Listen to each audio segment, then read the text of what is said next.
আচ্ছা, তোমরাই বলো তো, সবসময় কি নানা রকমের পদার্থে কারো ভালো লাগে?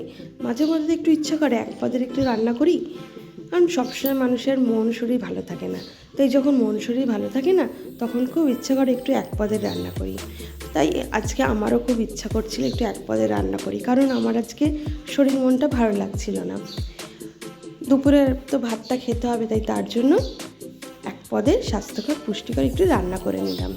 আর এই রান্নাটা করতে যারা জানে তারা জানে এই রান্নার স্বাদই হয় অসাধারণ, অতুলনীয়। আর তোমরা যারা জানো না তারা একবার এইভাবে রান্নাটা করে খেও, এই রান্নার স্বাদই হয় অসাধারণ, অতুলনীয়। যাই হোক, এবার আমি রান্নায় আসি। প্রথমে শুকনো কড়াইতে বা ফ্রাই প্যানের মধ্যে দিয়ে দিলাম আগে থেকে ভালোভাবে ধুয়ে রাখা মুসুর ডাল। তারপর দিয়ে দিলাম আলু ভাজার আলু, লম্বা লম্বা করে কেটে রাখা আলু। এগুলোকে আমি ভালোভাবে আগে থেকে ধুয়ে নিয়েছি। তারপর দিয়ে দিয়েছি পেঁয়াজ, একটা পেঁয়াজকে আমি লম্বা করে কেটে দিয়েছি, কারণ আমি একটা পেঁয়াজ ব্যবহার করেছি, তোমরা দুটো পেঁয়াজও দিতে পারো।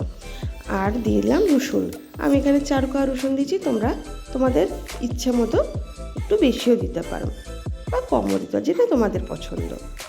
তারপর দিয়েছি একটা টমেটোকে 4 টুকরো করে দিলাম, তারপর 2টো কাঁচা লঙ্কা দিলাম, আর দিলাম নুন, হলুদ, সর্ষের তেল দিয়ে নিজের হাতটাকে তারপর হ্যান্ড ওয়াশ দিয়ে ভালো করে ধুয়ে নিজের হাত দিয়ে ভালো করে মেখে নিলাম। কারণ রান্না করতে গেলে তো একটু পরিষ্কার পরিচ্ছন্নই করা উচিত, আর যেহেতু নিজের হাত দিয়ে মাখতে হবে, তাই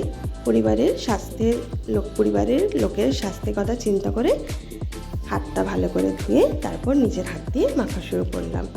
আর যেহেতু নিজের হাত দিয়ে মাখার ব্যাপার আছে, তাই নিজের হাত দিয়ে মাখলে সেই রান্নার স্বাদই হয় অসাধারণ, অতুলনীয়, কারণ সেখানে থাকে ভালোবাসার ছোঁয়া। তাই নিজের হাত দিয়ে ভালো করে প্রত্যেকটা উপকরণকে মিশিয়ে নিলাম।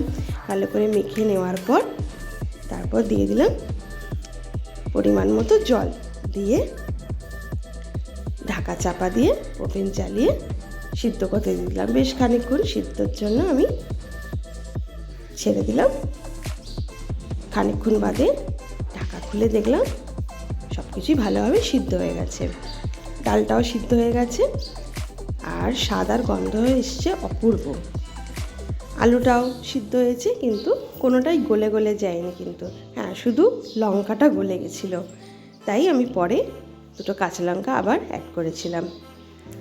আলুটাও বেশ সিদ্ধ হয়ে গেছে, কিন্তু গোটা গোটা ছিল। টমেটোটাও সিদ্ধ হয়ে গোটা গোটাই ছিল। পেঁয়াজ রসুন সবটাই গোটা গোটাই ছিল, কিন্তু সবটাই ভালো মতন সুসিদ্ধ হয়ে গেছিলো।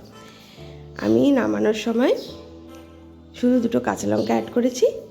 তোমরা চাইলে সর্ষের তেল দিতে পারো, আমি সর্ষের তেল অ্যাড করিনি। তোমরা নামানোর সময় একটু কাঁচা সর্ষের তেল অ্যাড করবে, যারা যারা কাঁচা সর্ষের তেল খেতে পছন্দ করো, তাই নামানোর সময় কাঁচা সর্ষের তেল অ্যাড করতে পারো। আর যারা একটু মিষ্টি খেতে পছন্দ করো, তারা চিনি দিতে পারো।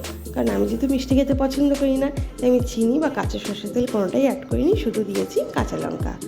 আর চাইলে ধনে পাতাও দিতে পারো, তাতে স্বাদটা আরও বাড়ে, স্বাদ খেতে অপূর্ব হয়।